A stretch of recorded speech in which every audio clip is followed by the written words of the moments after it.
मेरा नाम रोज़ी है। मैं अपने रोज़ के रूटीन की तरह बच्चों को पढ़ा रही थी, तभी मेरे फ़ोन पर कॉल आने लगी। मैंने बिज़ी अंदाज में मोबाइल निकालकर कॉल पिक करके कान से लगा लिया। साथ ही साथ ब्लैक बोर्ड पर लिखती रही थी। मेरी बहन की कॉल थी। उसने मुझे बताया कि घर में मेरे ससुराल वाले आए हुए थे। उसने मुझे उनके आने का बताया और कहा कि मैं जल्दी घर आ जाऊं। मैंने ठीक कहकर कॉल काट दी और जल्दी जल्दी अपना काम निपटाने लगी। जल्दी करने के बावजूद मुझे हाफ लीव लेते हुए आधा घंटा लग गया। सड़क पर पहुंचते ही मैं जल्दी से रिक्शा पकड़ी और घर का एड्रेस बताकर चलने को कहा और ख़ुद अपने मंगेतर को कॉल करने लगी। मगर हर बार की तरह इस बार भी मुझे मायूसी हुई। पता नहीं मेरा मंगेतर ऐसा क्यों करता था। वह सच में ही कहीं बिजी हो जाता था या जानबूझकर मेरी कॉल नहीं उठाता था। इस बात का फैसला मैं आज तक नहीं कर पाई थी। 3-4 बार ट्राई करने के बाद मैंने मोबाइल बंद करके पर्स में डाल दिया। कुछ ही देर के बाद मैं अपने घर पहुंच चुकी थी। मैं बहुत खुशी खुशी ड्राइंग रूम में गई, मगर अगले ही पल मेरी सारी खुशी उड़न छू हो गई थी। अब खुशी की जगह मायूसी ने ले ली थी। ज़बरदस्ती मुस्कुराते हुए और सलाम करते हुए अंदर गई और फिर एक मुस्कुराहट के साथ जाकर अपनी सास के पास। मेरा मंगेतर आज भी नहीं आया था। ना जाने उसे तंग करके क्या मिलता था। उसका ये बिना वजह का एटीट्यूड मेरी समझ के बाहर होता जा रहा था। ना तो वह कभी कॉल पर बात करता था, ना ही वह कभी मिलने आता था। मैं लड़की होने के बावजूद मैं उसे अपनी तरफ से कई बार बुला चुकी थी, मगर वह था कि उसे तो कोई परवाह ही नहीं थी। एक तरफ उसकी माँ और बहनें कहती थी कि वह मुझसे बहुत मोहब्बत करता है, लेकिन मुझे तो आज तक ऐसी कोई बात नज़र नहीं आई थी कि जिससे मैं मान लेती कि वह मुझसे मोहब्बत करता है। मैं ये सोचकर अपने दिल को तसल्ली देती थी कि हो सकता है वह शादी के बाद वाली मोहब्बत को अहमियत देता हो, और आज भी मैं यही सोचकर खुद को तसल्ली दी थी। मेरे ससुराल वाले मम्मी से मेरी शादी की तारीख लेने आए थे। ये सुनकर मुझे बहुत खुशी हुई थी। मैं भी अब शादी करके जल्द से जल्द अपने घर जाना चाहती थी, लेकिन मम्मी के जवाब में मेरे सारे अरमान पर पानी फेर दिया था। मम्मी ने उनसे कहा कि अभी हमारी शादी की तैयारियां मुकम्मल नहीं हैं, इसलिए अभी कोई तारीख नहीं दे सकती। जैसे ही तैयारी पूरी होगी तुम्हें बता देंगे। मेरी सास ने जिद की थी, लेकिन मेरी नंद मेरी सास को समझाने लगी, क्या आंटी ठीक कह रही हैं, हमें थोड़ा सब्र कर लेना चाहिए। आपको पता है कि तैयारियों में वक्त लग जाता है और उनके घर में तो कोई मर्द है ही नहीं। सारी तैयारियां इन्होंने अकेले ही करनी है, तो हमें इनको कुछ समय देना चाहिए। नंद की बातें सुनकर मुझे अंदाज़ा हो गया था कि वह काफ़ी समझदार है। फिर चाय पानी के बाद वह लोग वापस चले गए। उनके जाते ही मम्मी ने मेरे सामने हाथ जोड़ लिए और कहने लगी कि मुझे माफ़ कर दो, मगर मैं मजबूर हूँ। तुम्हारे सिवा और कोई नहीं है कमाने वाला। अगर तुम्हारी शादी भी जल्दी कर दूंगी तो घर कौन चलाएगा। प्लीज़ मेरी मजबूरी को समझने की कोशिश करो। मैं मम्मी की बातें सुनकर उनके गले लग गई। ठीक ही तो कह रही थी कि अगर 1 साल और इंतज़ार कर लेती तो मेरी बहन का ग्रेजुएट हो जाना था। इसके बाद में उसे अपने साथ ही टीचर की जॉब पर लगवा लेती। मैं भी 4 साल से स्कूल में जॉब कर रही थी। खैर, मैंने मम्मी को तसल्ली दी और उनसे कहा कि कोई बात नहीं मम्मी, मैं इंतज़ार कर लूँगी, और वैसे भी कौन सा मेरी उम्र निकली जा रही है। अभी सिर्फ 22 साल की तो हुई हूँ। 1 साल इंतज़ार करने से भला मैं कौन सी बूढ़ी हो जाती। बर्तन धोने के बाद मैं कमरे में आ गई। जैसे ही दरवाज़ा खोलकर अंदर गई, मेरी बहन एकदम डरकर उछली थी। मैंने हैरानगी से उसको देखा। उसे आजकल बहुत ही ज़्यादा दौरे पड़ रहे थे। बैठे बैठे चौंक जाती और अक्सर घबराई सी रहती। मैं पिछले कई दिनों से उसका ये सब व्यवहार नोट कर रही थी और उसकी यूं डरने की वजह जानना चाहती थी। मैंने उससे पूछा तो उसके चेहरे की हवाइयाँ उड़ी हुई थी। मेरे सवाल करने पर उसने बड़ी मुश्किल से खुद को संभाला था और फिर कहा, दीदी वह मैं डरावनी कहानी पढ़ रही थी इसलिए डर गई। मैं लगातार उसकी आंखों में देख रही थी। जिस तरह हकलाते हुए उसने जवाब दिया था, उसकी आंखें और उसकी जुबान उसका साथ बिल्कुल नहीं दे रही थी। ज़रूर वह मुझसे कोई ना कुछ बात छुपा रही थी, मगर उस वक्त मैं बहुत थकी हुई थी। मैं और कुछ भी नहीं पूछा और फ्रेश होने वॉशरूम में चली गई। दिन गुजरते जा रहे थे। एक दिन मैं स्कूल के स्टाफ रूम में बैठी हुई मैं कॉपी चेक कर रही थी। उस दिन मैं सभी बच्चों की कॉपी चेक कर रही थी। मुझे सारे बच्चों की कॉपी आज ही पूरी करनी थी। स्कूल में जाने से पहले मैंने अपना फ़ोन साइलेंट पर कर दिया था। 2-3 घंटे के बाद कॉपी चेक करने के बाद स्टाफ रूम से बाहर आई तो रिसेप्शनिस्ट ने मुझे बताया कि तुम्हारी मम्मी की 2-3 कॉल्स आई थी और तुम्हारी मम्मी तुम्हारी बहन को लेकर यहाँ पर भी आई थी और वह बहुत रो रही थी, लेकिन आप डिस्टर्ब करने इसलिए बताया नहीं। उनकी बातें सुनकर मैं बहुत ज़्यादा परेशान हो गई। मम्मी को क्या हुआ था? मैंने फ़ौरन अपने बैग से मोबाइल निकाला जहां मम्मी की बहुत सारी कॉल आई हुई थी। मैंने फ़ौरन मम्मी को कॉल मिलाई जो पहले ही बेल पर उठा ली। मम्मी बहुत ज़्यादा रो रही थी। मैं बहुत परेशान हो गई। मैंने मम्मी से पूछा क्या हुआ, तो मम्मी ने रोते हुए मुझे घर आने को कहा। मैंने छुट्टी की बात कही तो मुझे छुट्टी नहीं मिली क्योंकि बच्चों के एग्ज़ाम चलने वाले थे और मुझे वर्क करना था। अब मुझे दोपहर तक का इंतज़ार करना था। इस दौरान मेरा ध्यान लगातार मम्मी की तरफ लग रहा था कि वक्त गुजरने का नाम ही नहीं ले रहा था। जैसे तैसे छुट्टी हुई। मैं बिना देर किए सीधे घर पहुंची जहां मेरी बहन के कमरे में उसके चीखने की आवाज़ आ रही थी। मेरा दिल दहल कर रह गया। मैं फ़ौरन से उसके कमरे में गई। सामने का मंजर देखते ही मेरे पैरों तले से ज़मीन निकल गई। मेरे सामने ही मेरी मम्मी बहन को बहुत ज़्यादा मार रही थी। मैंने जल्दी से जाकर बहन को मम्मी से छुड़वाया और पूछा कि ये सब क्या है। तो मम्मी कहने लगी, इसी से पूछो, इतनी सी उम्र में ये मुंह काला करके आई है, कहीं मुंह दिखाने के लायक नहीं छोड़ा। मैं लोगों को क्या जवाब दूंगी। मम्मी की बातें सुनकर जैसे मेरे सर पर आसमान टूट पड़ा। मैं अपनी बहन की तरफ देख रही थी जो बार बार रोते हुए नामे सिर हिला रही थी और कह रही थी कि मैं बुरी नहीं हूँ, मैं पाक दामन हूँ। मम्मी का रो रो कर बुरा हाल हो गया था। मेरी बहन की हालत भी बहुत ख़राब थी तो मैं हैरत से अपनी बहन को देखे जा रही थी। मुझे अपने कानों पर यकीन नहीं आ रहा था कि जो कुछ मैंने सुना है वह सच है या फिर मेरे कानों का धोखा है। मैं सब कुछ झुटला देती, मगर जो कुछ मेरी आंखें देख रही थी वह कैसे झुटला देती। ये कोई सपना या फिर मेरा वहम नहीं था, ये हकीकत थी। ये एक सैलाब था जो हमारी ज़िंदगी में घुल चुका था और अब ना जाने यह सैलाब हमारी ज़िंदगी में कौन कौन सा तूफान लेकर आने वाला था। मेरा नाम रोज़ी है और मेरी उम्र 26 साल है। यूपी के एक छोटे से शहर में रहती हूँ। पिछले 4 साल से मैं अकेली रह रही हूँ। कभी मेरी भी फैमिली थी जिस पर मैं जान छिड़कती थी, मगर मेरी एक लापरवाही की वजह से मैं अपनी फैमिली को खो चुकी थी। कभी कभी हालात ऐसे सख्त हो जाते हैं जो आपके बस में नहीं रहते। अगर आप कोई चीज़ सही भी करना चाहें रहे हो तो वह आपसे गलत ही हो जाती है।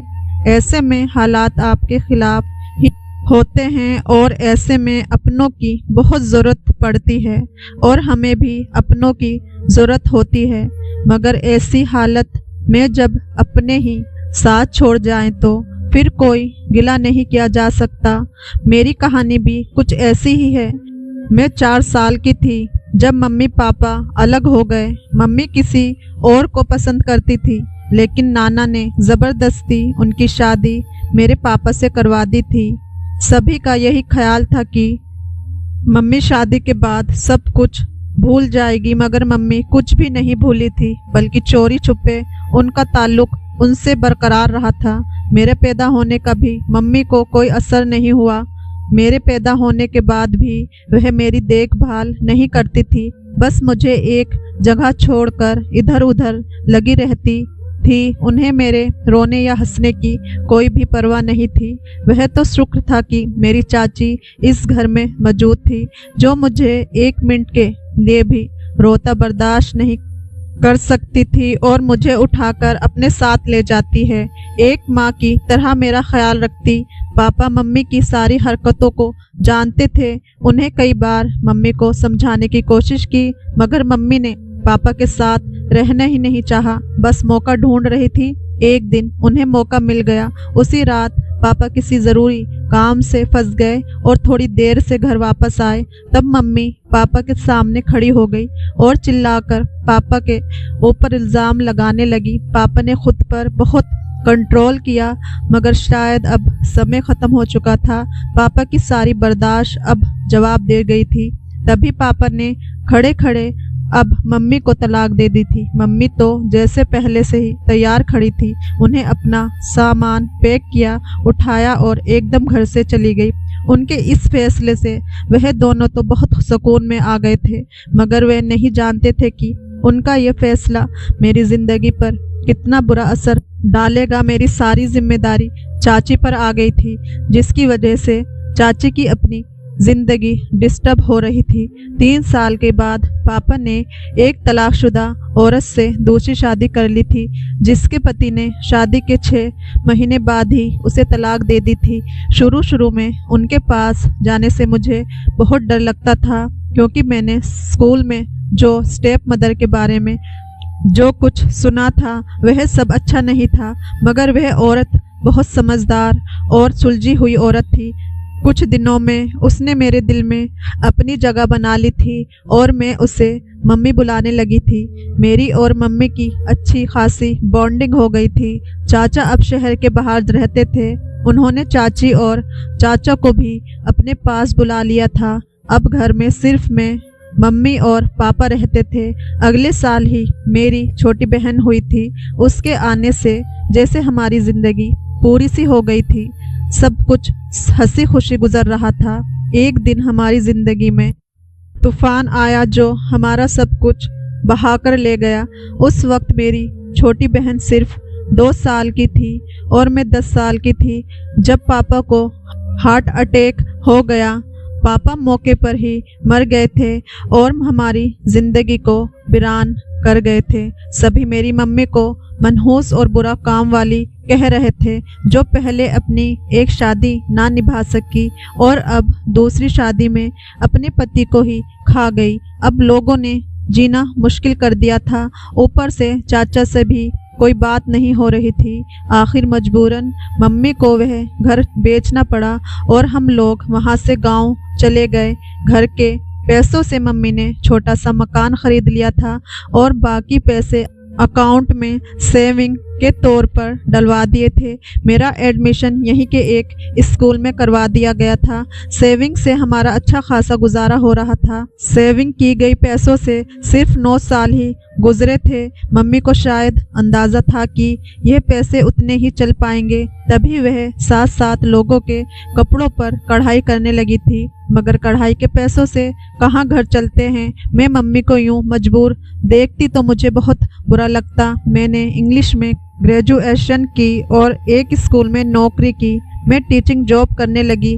इससे आगे की पढ़ाई मेरे बस के बाहर थी, तो इसलिए मैंने पढ़ाई को छोड़ दिया। जबकि अपनी छोटी बहन हिना का एडमिशन एक प्राइवेट स्कूल में करवाया था। मेरी कोशिश थी कि जैसे मेरी माँ ने मुझे सगी माँ से बढ़कर प्यार दिया है, तो अब मेरा ये फ़र्ज़ था कि मैं हिना को अच्छी पढ़ाई करवाती और उसे एक बेहतर मुकाम तक पहुँचाती। उन्होंने मुझे नौकरी करने से बहुत रोका, मगर 20,000 महीना सैलरी थी। अगर मैं उसे समय मम्मी की बातों में आकर जॉब छोड़ देती तो इतनी अच्छी जॉब मुझे कहाँ मिलने वाली थी। फिर वक्त अपनी रफ्तार के साथ आगे बढ़ता गया और जब मैं 21 साल की हुई तो मेरा रिश्ता आया। छोटा सा खानदान था। एक बहन का एक लौता भाई था। बहन की शादी हो गई थी। अब घर में उसके माता पिता और वह खुद था। वह उसी गली के पीछे रहते थे। अच्छा खासा खाते पीते लोग थे। मम्मी को रिश्ता अच्छा लगा तो मम्मी ने उनसे शादी के लिए 1 साल का वक्त मांगा और मेरी एंगेजमेंट कर दी।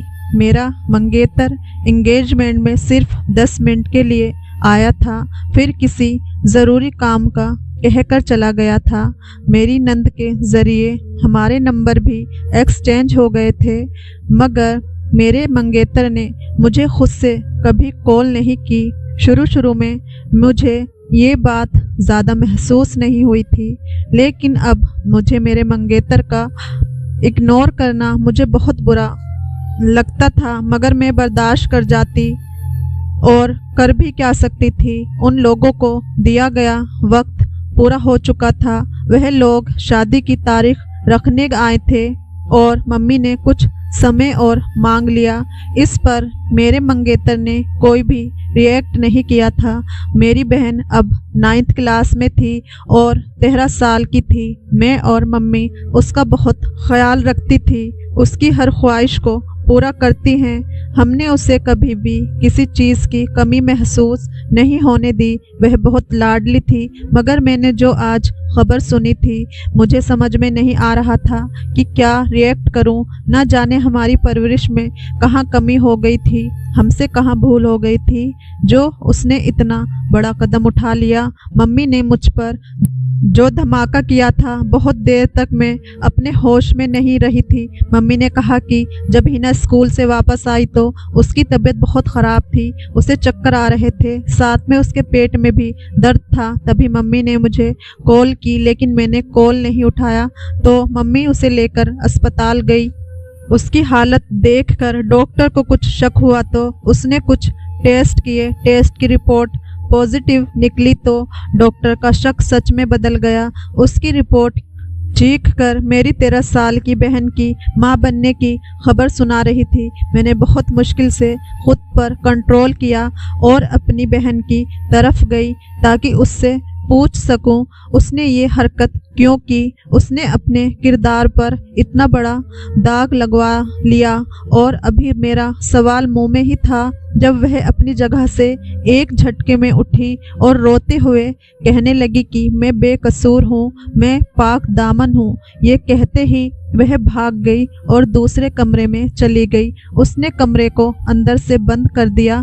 मैंने मम्मी को उठाया और उनको कमरे में ले गई। मम्मी किसी भी तरह से संभलने में नहीं आ रही थी। सदमा बहुत ही बड़ा था। मम्मी सोचने समझने की शक्ति खत्म हो गई थी, मगर मुझे आराम से समझदारी से काम लेना था और इस परेशानी से निकलने के लिए कोई ना कोई हल निकालना था। मैंने कई बार जाकर अपनी बहन के कमरे का दरवाज़ा खटखटाया, मगर उसने दरवाज़ा नहीं खोला। मैं उससे पूछना चाहती थी कि उसके साथ किसने जुल्म किया या फिर वह खुद ही, लेकिन एक इतनी छोटी सी बच्ची ऐसा कैसे कर सकती है, ये मेरी समझ से बाहर था। थक हार कर मैं अपने कमरे में आ गई। अगली सुबह मेरे उठने से पहले ही वह स्कूल जा चुकी थी। मैंने भी मम्मी को रिलैक्स रहने का बोला और स्कूल चली गई। पूरा दिन मेरा दिमाग खराब रहा। बदनामी का डर सर चढ़कर बोल रहा था। मैंने अपनी एक कलीग को मसला बताया तो उसने मुझसे कहा कि अभी शुरुआत है, तुम अपनी बहन का अबॉर्शन करवा दो। मैंने घर जाकर मम्मी से और बहन से बात की, मगर मेरी बहन एकदम अकड़ गई। वह किसी तौर पर ऐसा नहीं चाहती थी। उसने ना तो बदनामी का डर था और ना ही अपने किरदार पर लगे दाग का, बल्कि बहुत सुकून से बैठी थी जैसे कुछ हुआ ही ना हो। मगर मैं सुकून से नहीं थी।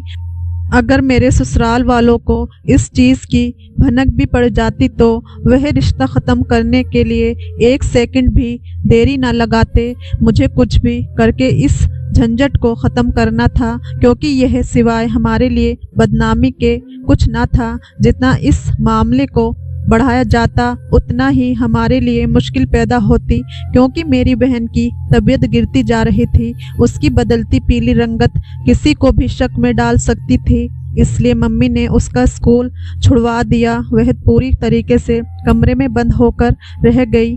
मैंने हर तरह की कोशिश करके देख ली कि वह किसी भी तरह ये दाग मिटा दे, लेकिन वह राज़ी नहीं हुई। मैं किचन में खड़ी दूध गर्म कर रही थी। दूध गर्म करके मैंने एक गिलास में डाला और अपनी जेब से एक छोटी सी शीशी निकाली। शीशी में अबॉर्शन की दवाई थी। मैंने वह शीशी खोली और दवाई गिलास में मिलाने लगी। मेरे हाथ काँप रहे थे कि मैं किसी की जान लेने जा रही थी, लेकिन ये सब उसके भले के लिए ही तो कर रही थी। मैं अपनी बहन को यूं अपनी आंखों के सामने उसकी ज़िंदगी बर्बाद करते हुए नहीं देख सकती थी। अभी वह खुद बच्ची थी तो वह बच्चा कैसे संभालती, वह भी एक नाजायज़ औलाद को। लोग तो उसको ताने देकर ही मार डालेंगे। दुनिया ऐसी औरत को कहाँ जीने देती है। ये तो औरत भी नहीं थी। मैं उसे खुद पर इतना बड़ा जुल्म नहीं करने दे सकती थी, इसलिए मैंने दवाई मिला दी थी कि ऐसे सांप भी मर जाएगा और लाठी भी नहीं टूटेगी। दवाई गिलास में मिलने के बाद मैं शीशी बंद करके दोबारा जेब में डाली, फिर चम्मच लेकर दूध में अच्छी तरह दवाई मिक्स कर दी। दूध का गिलास लेकर अपनी बहन की तरफ जाने लगी। मैं सोच रही थी कि जो काम कर रही हूँ वह गलत है, मगर मेरी नीयत गलत नहीं थी। मैं तो बस इस परेशानी से छुटकारा चाहती थी ताकि हम सब पहले की तरह सुकून से ज़िंदगी गुजार सकें। मैं उसके कमरे में गई तो वह बेड पर लेटी हुई थी। मैंने उसे जाकर दूध दिया और कहा कि इसे पी लो, मैंने अभी गर्म करा है। वह मेरे हाथ से लेकर दूध पीने लगी और अजीब नज़रों से देखने लगी। वह बहुत गौर से मेरी तरफ देख रही थी। मुझे उसकी नज़रों से डर लगने लगा। मैं उसे दूध पिलाकर अपने कमरे में आ गई। अब मैं रोज़ उसे दूध के ज़रिए दवाई की एक डोज देने लगी। एक हफ्ते में ही उसका नतीजा मिलना शुरू हो गया। हालांकि दवाई की पहली बार में ही मिलना शुरू हो जाना चाहिए था, मगर शायद हल्की डोज की वजह से इतना वक्त लग गया था। उस दिन भी मैंने उसे दूध में दवाई मिलाकर दी और सोने के लिए कमरे में आ गई। सुबह उठ के स्कूल चली गई। सुबह मैं स्कूल जल्दी गई थी क्योंकि हमारी टीचर पेरेंट्स मीटिंग थी जिसकी हमें तैयारी करनी थी। मैंने अपनी डायरी तैयार नहीं की थी, जिस वजह से मैं जल्द ही चली गई थी। इस बात से अनजान थी कि मेरे पीछे घर में क्या होगा। उस दिन टीचर पेरेंट्स मीटिंग थी तो इसलिए सब टीचर्स का फ़ोन लेकर ऑफ कर दिया गया। हम तकरीबन पूरा दिन बहुत बिजी रहे। 12 बजे मीटिंग ख़त्म हुई तो मैं घर पहुंची। रात भी नहीं हुई थी बहन की टेंशन की वजह से, इसलिए नींद से मेरा बुरा हाल था। तो मैं ऐसे ही मोबाइल लेकर बैग में डाल दिया और ऑन भी नहीं किया। घर पहुंची तो पूरी तरीके से सन्नाटा था। मुझे एकदम से परेशानी हुई। उस वक्त मम्मी और मेरी छोटी बहन थी और उनकी आवाज़ बाहर तक आ रही थी। मेरी सेंस बार बार किसी अनहोनी का पता दे रही थी। मैं धड़कते दिल के साथ अंदर गई। अंदर मम्मी को लूटे फूटे हाल में देखकर मेरी नींद एकदम उड़ गई। मैं फौरन भागकर मम्मी के पास गई। मम्मी ज़ोर ज़ोर से रो रही थी। जब मम्मी थोड़ी संभली तो मैंने मम्मी से पूछा। अगले ही पल मम्मी ने मेरे मुंह पर थप्पड़ मारा था और फिर मम्मी की अगली बात ने मेरे पैरों तले से ज़मीन खींच ली। मम्मी ने कहा, मैं कैसी पत्थर दिल हूँ, मैं अपनी ही बहन की जान ले ली थी। मैं हैरत से मम्मी की बात सुन रही थी। मम्मी मुझे कहने लगी कि तुम्हें शर्म नहीं आई, तुमने मेरे बच्चे की जान ले ली। मैंने तुम्हें माँ से बढ़कर प्यार किया था, तुमने मेरी बच्चे को ही मार दिया। मेरी तुमसे क्या दुश्मनी थी। मैं सफाई में कुछ कहने की कोशिश की, लेकिन मम्मी ने मेरी कोई भी बात नहीं सुनी। मैं चुपचाप खड़ी मम्मी के इल्ज़ाम सुनती रही। मम्मी सही तो कह रही थी। मेरी दी गई दवाई की वजह से ही मेरी बहन मर गई, क्योंकि वह खुद भी बच्ची थी और दवाई को बर्दाश्त नहीं कर पाई थी और ज़िंदगी की बाजी हार गई। मम्मी ने मुझे मेरी बहन का जनाजा नहीं देखने दिया। थोड़ी ही देर बाद मेरे ससुराल वाले पहुंच चुके थे। सबको यही बताया था कि छिपकली वाला दूध पीने की वजह से, जहर की वजह से मेरी बहन की मौत हो गई। हकीकत से सिर्फ मैं और मेरी मम्मी ही वाकिफ़ थी। कुछ देर बाद मेरी बहन को दफना दिया और मुझे मेरी बहन के आखिरी दीदार से भी मरहूम कर दिया गया। खैर ज़िंदगी फिर अपने रूटीन पर आ गई।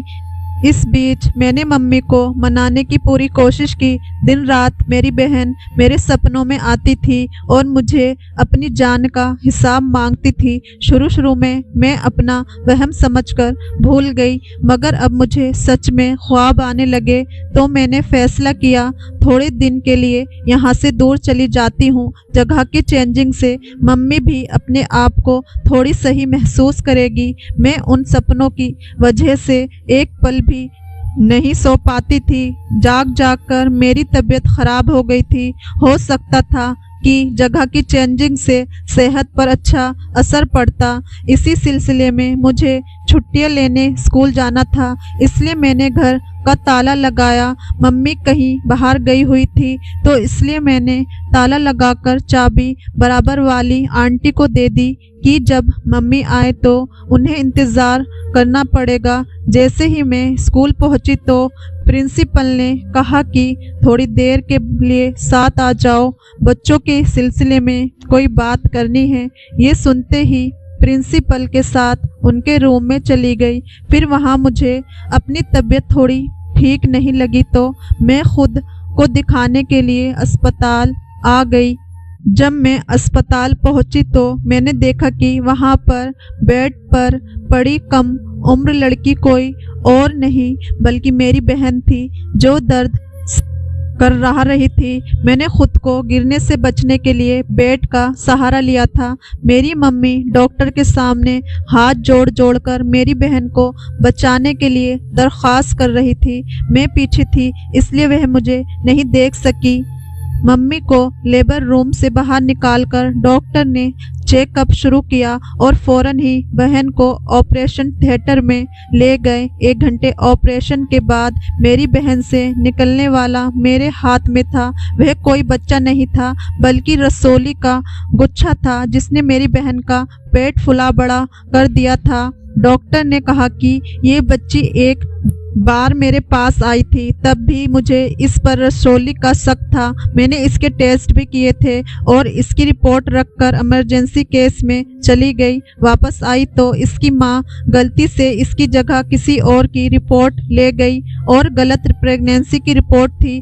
काश ये पहले आ जाती, इसे आज इतनी तकलीफ बर्दाश्त न करनी पड़ती। मैं वह पैकेट पकड़कर सीधा मम्मी के पास गई। मम्मी मुझे देखकर एकदम से चौंक गई। वह तो मुझे घर छोड़कर आई थी, उन्हें मेरे यहाँ आने की उम्मीद नहीं थी। मैंने वह रसौली वाला पैकेट मम्मी के हाथ में रख दिया। अपनी बेटी की हालत ये रसौली है जिसे आप बच्चा समझकर 9 महीने तक उसके पेट में पालती रही थी। उन्होंने आपकी बेटी का सारा पेट जख्मी कर दिया है। वह कितनी तकलीफ में है, आप जाकर देखें। मैंने मम्मी से कहा कि उन्होंने ऐसा क्यों किया, मगर मम्मी के पास किसी सवाल का जवाब नहीं था। शायद उन्हें मुझ पर शक था कि मैं उनकी बेटी को मार दूंगी और खुद ही अपनी बेटी की मौत का ड्रामा करके मुझे उससे दूर कर दिया। और एक मैं थी जो पिछले इतने महीनों से इस बोझ तले सो नहीं सकी कि मैंने अपनी बहन की जान ले ली। मैं खुद से नज़रें नहीं मिला पा रही थी। मैं मम्मी और बहन को वहीं छोड़कर उनको बताए बिना दूसरे शहर आ गई। उनके इस धोखे ने मुझे तोड़कर रख दिया था। उन्हें मुझ पर भरोसा नहीं था। मैं तो जो भी कर रही थी उनके भले के लिए कर रही थी। वहाँ जाकर मैंने एक स्कूल में अप्लाई किया था। मेरे एक्सपीरियंस की वजह से मुझे जॉब मिल गई और साथ ही एक औरत ने मुझे अपने घर रहने का ऑफ़र भी किया था। अब मम्मी और छोटी बहन को उनके अकाउंट में पैसे भेजती रहती हूँ, लेकिन दोबारा कभी हिम्मत नहीं हुई कि उनके सामने जा सकूँ, क्योंकि मैं ऐसा सोचती हूँ तो मुझे मेरी रातों की बेचैनी याद आ जाती है जो मैंने अब अपनी बहन की मौत की खबर सुनने के बाद सही थी। दोस्तों, कहानी कैसी लगी कमेंट करके ज़रूर बताएं। वीडियो को लाइक, चैनल को सब्सक्राइब ज़रूर कर देना। धन्यवाद।